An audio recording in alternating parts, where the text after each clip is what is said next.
দিয়ে দেবে। আদারস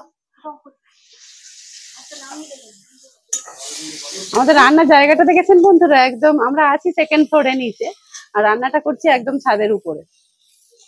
এই যে পমফ্রেট মাছের সর্ষে পোস্ত ঝাল হয়ে গেছে, আর এই কাঁকড়াটা হচ্ছে এখন, আর এই চিংড়িটাও এবার হবে। যে হেল্পাররা কেমন করছে দেখুন, আবার চিংড়ি মাছের পকোড়া খাবে, তার জন্য বেসনের প্রিপারেশন চলছে।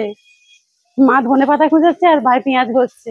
আমার ভাই একদম সব দিকে এক্সপার্ট, ও থাকলে আর কাউকে দরকার নেই। এরপরে স্নান করতে যাবো, রান্না সেরে স্নান।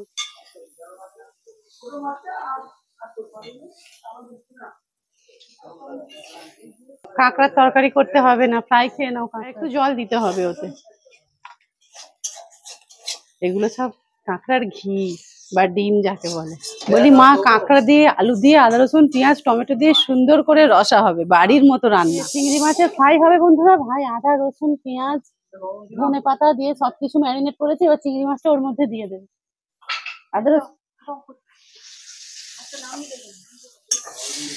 হ্যাঁ ব্যাস, খুব ভালো করে ভাই মিশিয়ে নে, হ্যাঁ খুব ভালো করে মিশিয়ে নে।